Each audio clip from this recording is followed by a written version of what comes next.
प्रिय मित्रों, स्वागत है आपका आपके अपने चैनल स्टडी विद प्रदीप में। दोस्तों, आज हम लोग चर्चा करने वाले हैं एनसीईआरटी पॉइंट्स की। एनसीईआरटी पॉइंट्स में इसके पहले हम लोगों ने दो चैप्टर कंप्लीट कर लिए हैं, 3 वीडियो कंप्लीट किए हैं। पहले चैप्टर में हमने एनसीईआरटी पॉइंट्स साथ में उसके प्रैक्टिस पेपर को किए थे।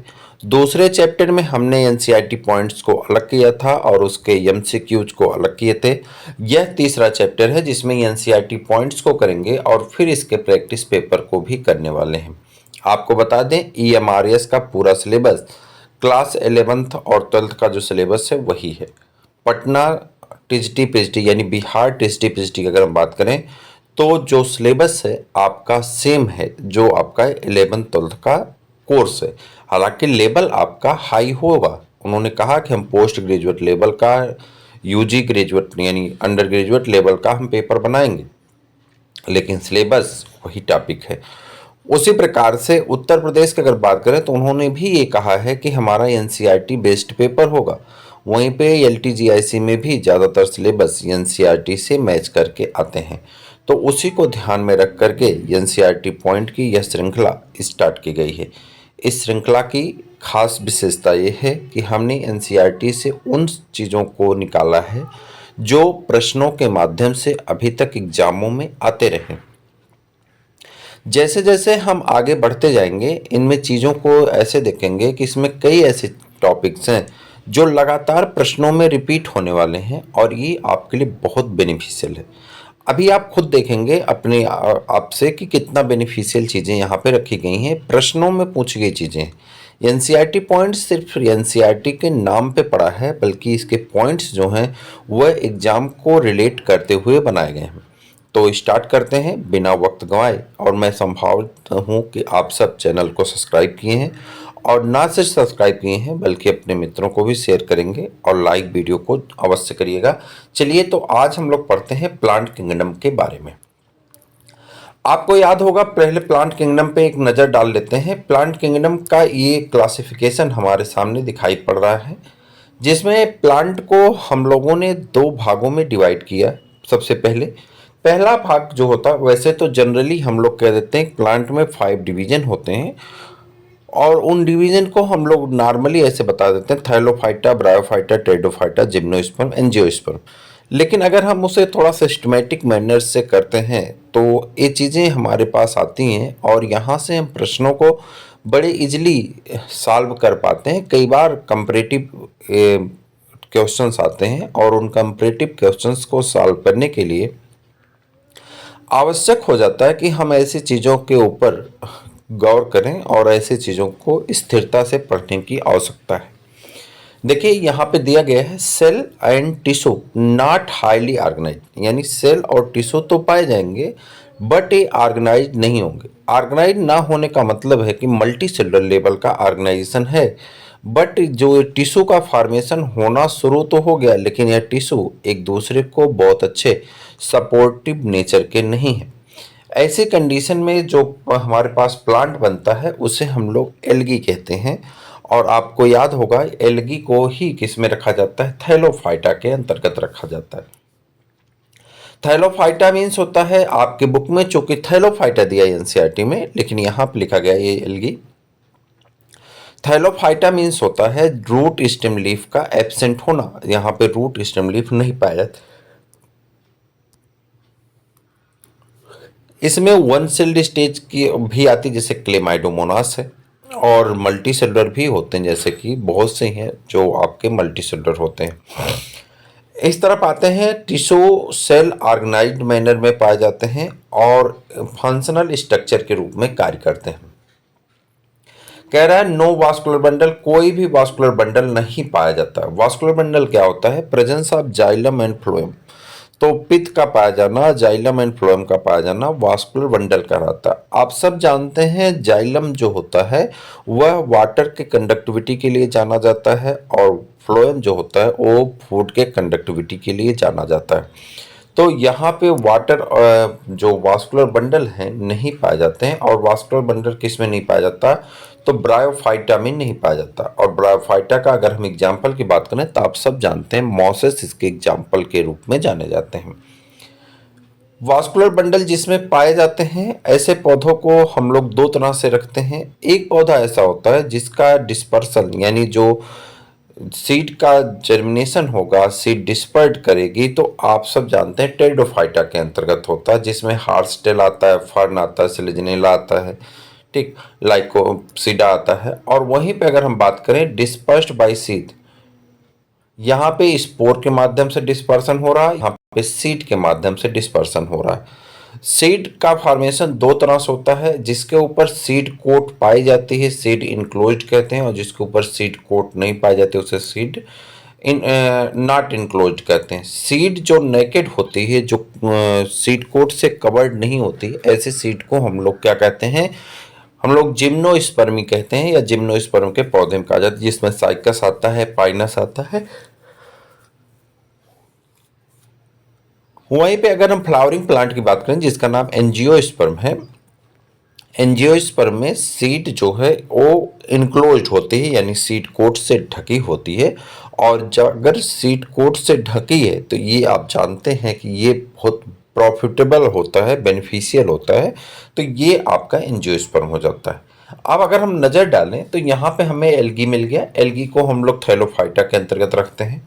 ब्रायोफाइटा मिल गया, टेरिडोफाइटा मिल गया, जिम्नोस्पर्म मिल गया, एंजियोस्पर्म मिल गया। लेकिन अगर हमसे प्रश्न ये पूछ दिया जाए कि विच प्लांट्स है, which plant seed are not enclosed by seed coat known as, अब हम देखिए यहाँ पे ढूंढेंगे कौन सा ऐसा है जो सीड नॉट इनक्लोज्ड है, तो हम तुरंत पा जाएंगे जिम्नोस्पर्म में। एक्चुअली में यह क्लासिफिकेशन याद करना आपको लाभ देगा, खास करके असर्शन रीजन के प्रश्नों को सॉल्व करने के लिए, तो ये बेनिफिशियल होगा आपका, जरूर आप इसे याद करिएगा। अगर आप इसका पीडीएफ लेना चाहते हैं तो यहाँ पे देखिए दिया गया है कि 99 रुपीज़ में एनसीईआरटी पॉइंट्स और एग्जाम पॉइंट्स का पीडीएफ आपको दिया जाता है। प्रैक्टिस पेपर का भी पीडीएफ दिया जाएगा, ये इतना चीज़ें। लेकिन अगर आपको नोट्स चाहिए होता है, जैसे जो हमारे बिहार के कई मित्र नोट्स मांग रहे हैं, तो नोट्स को मैं आपको बता दूं कि कई टॉपिक की टाइपिंग चल रही है और वह टाइपिंग बहुत जल्दी कंप्लीट हो जाएगी। मैं आपको बताऊं, जैसे देखिए हमने नोट्स बनाया कैसे, मान लीजिए वायरस का हमने पूरा नोट्स बना दिया, वायरस का हो गया, फिर उसमें एग्जाम पॉइंट ऐड कर दिए, उसी में प्रैक्टिस पेपर ऐड कर दिए। अब क्या होगा कि एक चैप्टर आपका पूरी कंप्लीट होगा। वहीं पर अगर हम दूसरे चैप्टर की तरफ बढ़ते हैं तो फिर हमने बैक्टीरिया को किया, बैक्टीरिया पूरा बना दिया, फिर बैक्टीरिया का ऐसे, तो इस तरह से आपके चैप्टर वाइज नोट्स तैयार किए जा रहे हैं। टाइम लगेगा, इसीलिए मैं नोट्स की बात बार बार नहीं कर रहा हूँ, क्योंकि अभी उसे टाइप होने में बहुत समय लगेगा, क्योंकि बहुत डायग्राम होते हैं, बहुत सारी चीज़ें सेट करनी पड़ती हैं, तो सेट नहीं हो पा रहा, टाइम लग रहा है। जो बच्चा टाइप करता है बहुत परेशान हो जा रहा है, हम उस पर प्रेशर कर रहे हैं, वो परेशान हो जा रहा था, इसलिए हम उस पर कभी नोट्स की बात ही नहीं कर रहे। क्लासेस आपकी स्टार्ट हो रही हैं बहुत जल्दी, एक दो दिन में हम क्लासेस स्टार्ट करेंगे। क्लासेस में हम जितना हो सकता है उतना खुद ही लिखवा देंगे, आप खुद करिएगा। थोड़ी सी चीज़ें बना था, सिस्टम बन चुका था लाइव होने का, लेकिन थोड़ा सा डिसबैलेंस हो गया है, चीज़ें फिर सेट नहीं हो पा रही हैं। हम कोशिश कर रहे हैं, हो नहीं पा रहा है, तो एक ही 2-4 दिन का डिफरेंस होगा, बहुत जल्दी शुरू करने वाले एकदम हम उतावले, आपसे ज़्यादा उतावले हम हैं, तो कहीं ना कहीं बस एक ही 2 दिन में हम एकदम शुरू कर देंगे। तब उसके बाद आपको नोट्स ऑलरेडी क्लास का वहाँ मिल जाएगा, और फिर भी हम नोट्स जो टाइप हो रहे हैं उसका वीडियो बना बना के हम आपको डाल देंगे, और उसका पीडीएफ भी हम आपको दे देंगे।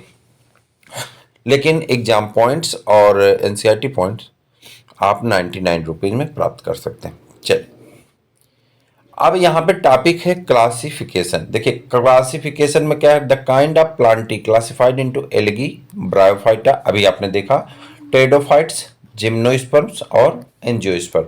यानी एल्गी की अगर हम बात करें तो इन्हें 5 भागों में बांट दिया गया, एल्गी, ब्रायोफाइटा, टेरिडोफाइटा, जिम्नोस्पर्मी और एंजियोस्पर्म के रूप में बांट दिया गया। एक सेकेंड, अगर दूसरी तरफ बात करते हैं यहाँ पे, तो कह रहा है artificial system of classification. Classification के 3 पैटर्न हमने आपको बताए थे, आर्टिफिशियल, नेचुरल और फाइलोजेनेटिक रिलेशनशिप। तीनों का हमने पहले चैप्टर में ही आपसे करवा दिया था, कौन कौन से साइंटिस्ट हैं, उससे हमने आपके प्रश्न भी करवा दिए थे। और मैंने बार बार आपसे कहा था कि यहाँ से चूंकि 4 चैप्टर में ये कवर होता है, ठीक है, फर्स्ट में भी आता है, सेकंड में भी आता है, थर्ड में भी आता है, फोर्थ में आता है। और जहाँ पे एनसीईआरटी वेस्ट सिलेबस होता है वहाँ पे यह प्रश्न आपको एक बार मिलता ही है कि which scientist given the natural system of classification, phylogenetic system of classification, वगैरह वगैरह। ऐसे प्रश्न आपके सामने से सफ़र करते हैं, कई बार मैच करने के लिए दे दिया जाता है, तीनों को एडजस्ट करके मैच करना पड़ता है। तो ये चीज़ें इंपॉर्टेंट है, इसलिए इसको ध्यान देखिए। कह रहा था artificial classification was introduced by the Pliny और एल्डर। किसके द्वारा दिया गया था? प्लानी और एल्डर के द्वारा दिया गया था। It is based of one or the few superficial resemblance rather than the other natural evolutionary relationship. कह रहा है कि इवोल्यूशनरी रिलेशनशिप की तुलना में कुछ कैरेक्टर पे जो रिजेंबल होते हैं, सुपरफिशियल है, रिजेंबल हैं, उन्हीं रिलेशनशिप के आधार पे दे दिए जाते हैं। Art classification and their classical work are. कह रहा कि अगर हम आर्टिफिशियल सिस्टम ऑफ क्लासिफिकेशन की बात करें और उसके क्लासिकल वर्क की बात करें तो ये सामने हमारे कुछ दिए गए हैं, इनके बारे में पढ़ लेते हैं। यहाँ पे सब इम्पॉर्टेंट नहीं है, एक ही दो इम्पॉर्टेंट है। हमने लिख इसलिए दिया है क्योंकि केबीएस वगैरह के एग्जाम में ऐसी चीज़ें आ जाती हैं, इसलिए हमने नोट कर दिया। लेकिन अगर हम बिहार की बात करें, ईएमआरएस की बात करें, तो इतने डीप प्रश्न आपसे जो आएंगे वो मैंने लिखा है, और कुछ ऐसे हैं जो नहीं आते हैं तो वो भी लिखे गए हैं, फिर भी देख लेते हैं एक नज़र। यहाँ दिया गया थियोफ्रेस्टस, पहले नाम क्या, चलो भाई चल जाओ। हाँ, थियोफ्रेस्टस। थियोफ्रेस्टस क्या होता है? फादर ऑफ बॉटनी कहा जाता है, आप सब जानते हैं। Theophrastus was the display of a Plato and later Aristotle. He in his book, इन्होंने एक बुक लिखी थी जो आपसे पूछा जाता है, D Historia plantarum. Historia plantarum में इन्होंने 500 प्रकार के पौधों को इन्होंने 4 मेजर ग्रुप में बांटा था। यानी जो इन्होंने पौधे लिए उन पौधों को कितने भागों में बांट दिए? 4 भागों में बांट दिए। ट्री, जो बड़े बड़े पौधे होते हैं, जैसे आम है, नीम है, पीपल है, बरगद है। श्रब्स, ये झाड़ियाँ कही जाती हैं, जैसे कि गुड़हल है, ठीक है, कनेर है, जैसे कि आपका अरहर है, जैसे कि आपका क्या कह सकते हैं, गुलाब है। ये सब किस में आ जाते हैं? श्रब्स में। अंडर श्रब्स कुछ उससे छोटे होते हैं, लेकिन श्रब्स में जैसे तुलसी है, चना है, ठीक है, ये सब अंडर श्रब्स हैं। और हर्बेसियस प्लांट के हर्ब्स की बात करें, जैसे बरसीम है, पालक है, चौराई है, बथुआ है, मोथा है, दूब है, घास है, ये सभी किस में आ जाते हैं? हर्बेसियस पौधे में आ जाते हैं। अर्थात हर्बेसियस पौधा जो होता है, इन पौधों में जो है वुड का फॉर्मेशन नहीं होता है। ऐसे पौधे जैसे कि पालक में, बथुआ में, मेथी में, ठीक है, तो वुड का फॉर्मेशन नहीं होता है। ऐसे पौधे को गेहूं है, धान है, मूंग, तो वुड का फॉर्मेशन नहीं होता। श्रब्स में लकड़ी तो बनती है लेकिन कॉमर्शियल लकड़ी नहीं बनती है, छोटी लकड़ियां होती, नॉर्मल लकड़ियों का निर्माण होता है, तो इन्हें श्रब कहते हैं। अंडर श्रब में ऐसे पौधे को रखा जाता है, श्रब हो गया। और उसके बाद ट्री, जो बड़े बड़े पौधे होते हैं जहाँ पे अच्छी लकड़ियों का निर्माण होता है, उन्हीं को क्या कहते हैं? पेड़ कहते हैं, ट्री कहते हैं, पौधा कहते हैं, पौधा नहीं, पेड़ ही कहा जाता है, पौधा तो छोटे को कहा जाता है। उसके बाद कैसियस प्लेनियस स्कैंडस, ये एक साइंटिस्ट हैं। He describe the biological, medicinal and agricultural aspect of the plant into 37 volume of natural history. अब इनमें जो इम्पोर्टेंट है वो यहाँ पे है, बाकी ऊपर से उन्होंने क्या ढूंढा था उससे नहीं मतलब है। He use the term stamen in the first time. आपसे प्रश्न एग्जाम में पूछा गया है कि स्टामेन के को फर्स्ट टाइम किसने ढूंढा था? स्टामेन क्या होता है? आप जानते हैं, फ्लावरिंग प्लांट में पाया जाता है, स्टामेन होता है और कार्पेल होता है। तो स्टामेन मेल रिप्रोडक्टिव पार्ट को कहते हैं। तो इसको सबसे पहले किसने ढूंढा था? स्कैंडस ने ढूंढा था। और ये आपका मोस्ट इंपॉर्टेंट क्वेश्चन श्रेणी में जाता है, क्योंकि ये प्रश्न आपसे एग्जाम में पूछा जा चुका है। नंबर 3 पे आते हैं, और नंबर 3 हो जाता है Pedanius Dioscorides. He describe the 600 plant into the medicinal importance of the material medica. ये आपसे पूछा नहीं जाता है, छोड़ दीजिए। चरक संहिता, आप सबको पता है कि भारत के जो चरक हैं, इन्होंने चरक संहिता लिखी थी, इंडिया के स्कॉलर हैं, और इन्होंने मेडिसिनल प्लांट के बारे में बताया है। अब यहाँ पे जो पूछे जाते हैं आपसे बार बार, वो आपके सामने है कैरोलस लीनियस। कौन है? कैरोलस लिनियस, जो आपसे बार बार पूछे गए हैं एग्जामों में। कैरोलस लिनियस को फादर ऑफ टेक्सोनॉमी कहा जाता है। He published an artificial system of classification. इन्होंने आर्टिफिशियल सिस्टम ऑफ क्लासिफिकेशन को दिया based on the exclusively on the floral character, जो कि फ्लावर के कैरेक्टर के ऊपर बेस्ड है।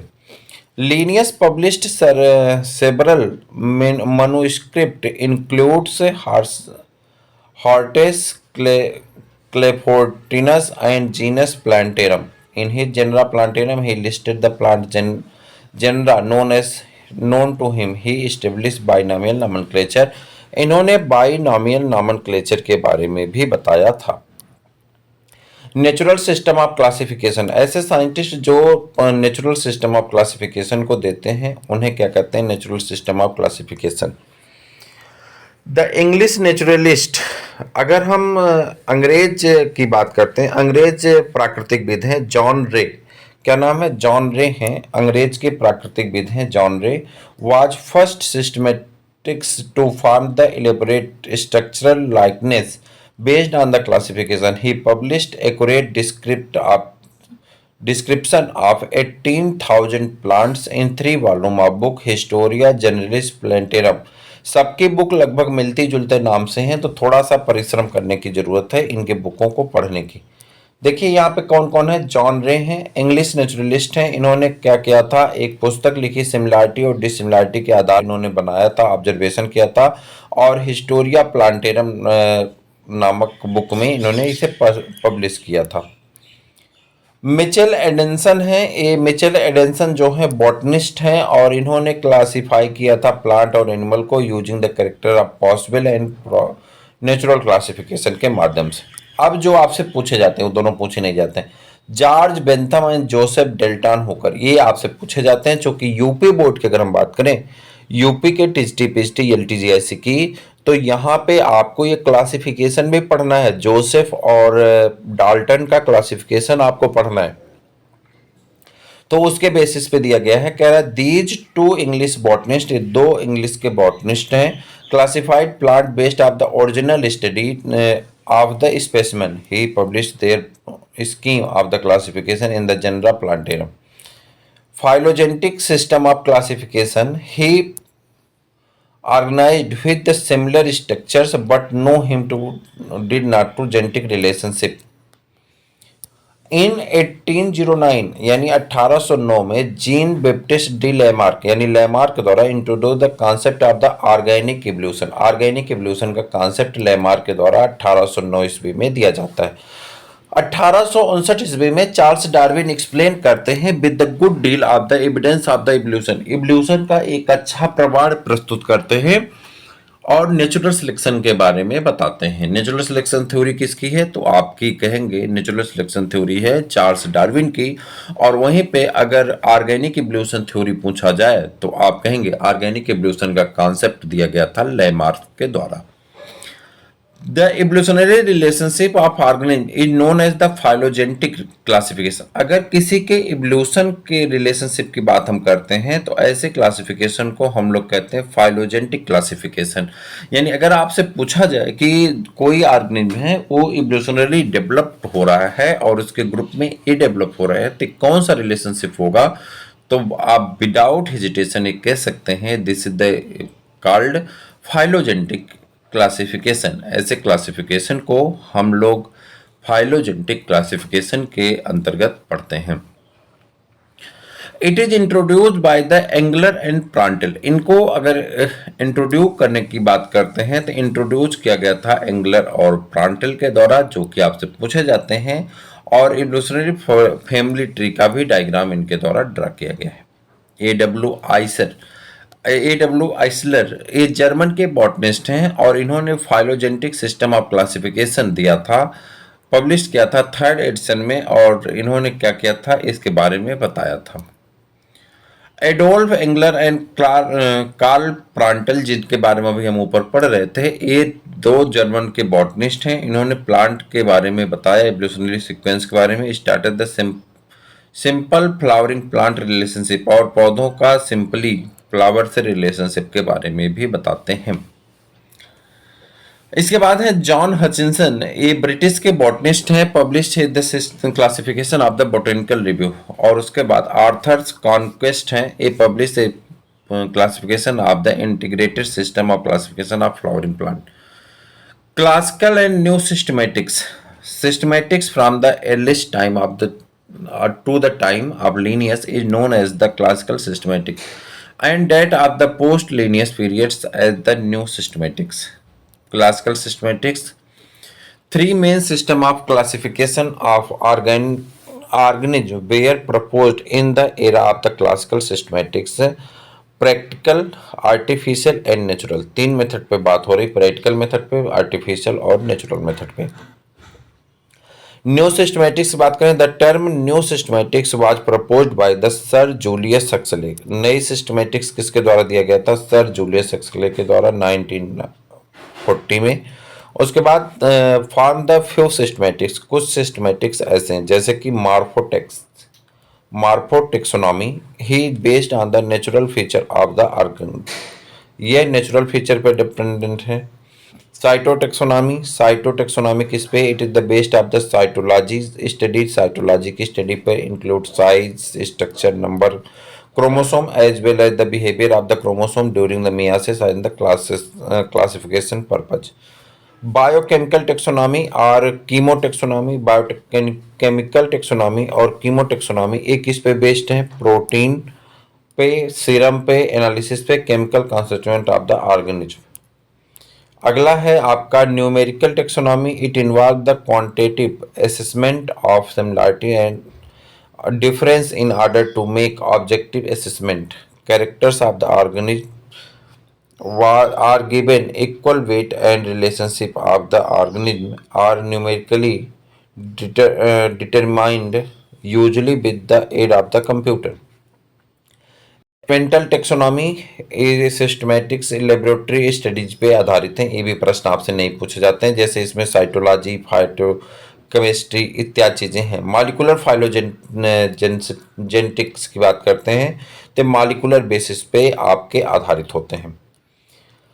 उसके बाद कुछ यहाँ पे कॉमन चीजें दी गई हैं जो कि एक प्रश्न यहाँ से पूछा ही जाता है, हर एग्जाम में एक प्रश्न यहाँ से देखने को मिलता है, बस आपको इसे याद कर लेना। हालांकि यह आपके एनसीईआरटी में भी दिया गया है लेकिन थोड़ा सा डिफरेंट है एनसीईआरटी से। यहाँ पे देखिए, name of the group, red algae, brown algae, green algae. ठीक है, एल्गी को तीन भागों में डिवाइड किया गया है।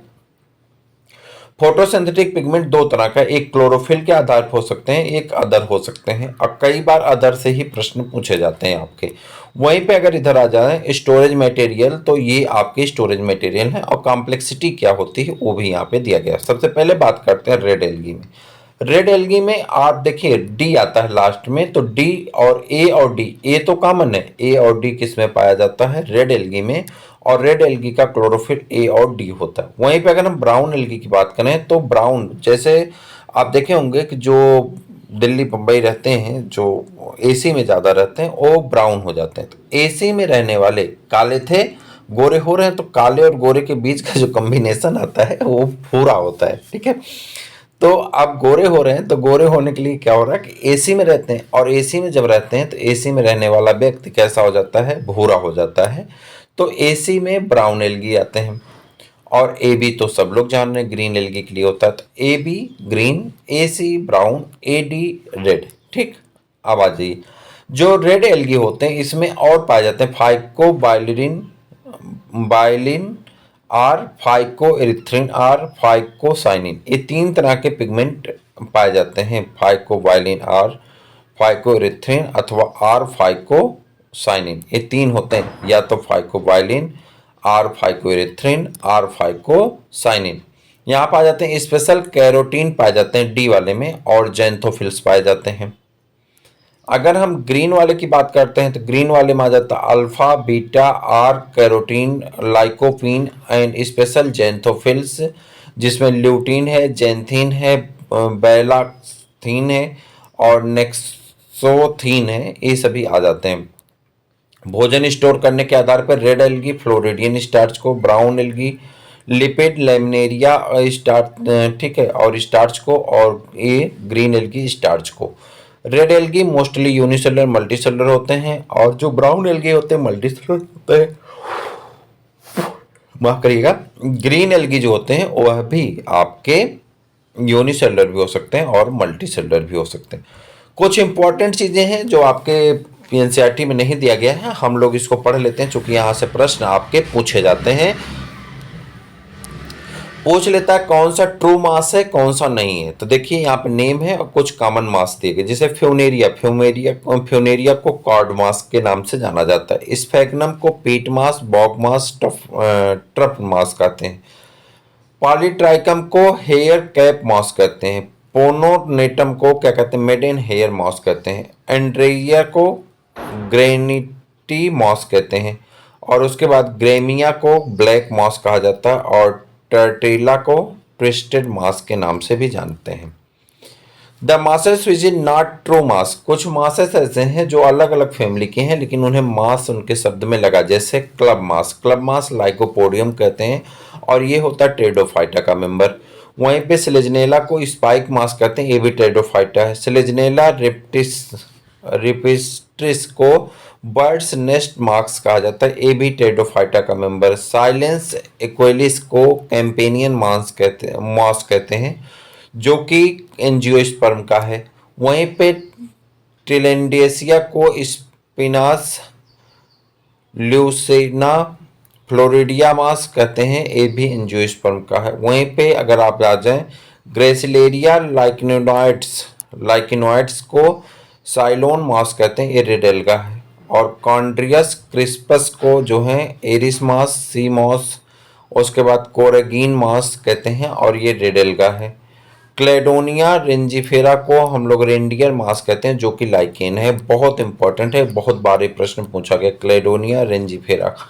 और एवर्निया प्रोन्स्ट्रिस को ओक मास कहते हैं, लाइकेन है। लिंथेरिया बुलपाइन आपको बोल्फ मास कहते हैं जो कि एक तरह का लाइकेन होता है। सम कॉमन नेम, कुछ कॉमन नेम दिए गए हैं पौधों को देखिए। साइकस रिवोल्यूटा को सागोपाम कहते हैं। साइकस सिंसिनेलिस को क्रोजियर साइकस कहते हैं। जेंको बाइलोबा को मेडेन हेयर ट्री कहते हैं। पाइनस रसवर्गी को चेयर पाइन कहते हैं, चीर पाइन कहते हैं। पाइनस जेरार्डियाना को चिलगोजा पाइन कहते हैं। वहीं पे पाइनस इस क्लेसा को सिल्वर फर या ब्लू पाइन और कयाल कहते हैं, कयाल कहते हैं। पाइनस इंसुलेरिस को खांसी पाइन कहते हैं। पाइनस मुरकुसी को मर्कस पाइन कहते हैं। वहीं पे पाइनस आर्मेंडी को आर्मेंडा पाइन कहते हैं। पाइनस लांगेवा को पाइन एप्पल कहते हैं। देखिए पाइन एप्पल आपसे पूछा जाता है, ये देखिए पाइन अल्फा आपसे पूछा जाता है। सिकोया सेम्पर वायरनेस को कास्टल रेडवुड कहा जाता है। सिकोया डेंड्रॉन जेंजेटम को जेंट रेडवुड कहते हैं। सिड्रस देवदार को सिडार कहते हैं। और वहीं पे सुगा टेक्सीफोलिया को डगलस फर कहते हैं। और वहीं पे पैसिया स्मिथियोना को स्प्रूस कहते हैं। उसके बाद जेनपरस वर्जीनिया को रेड सिडार और जेनिपर कहा जाता है। Cycas ovules are sessiles and orthotropous, Cycas का जो ओब्यूल होता है ये आर्थोट्रोपस टाइप का होता है, ये प्रश्न आपके एग्जाम में पूछे जा चुके हैं।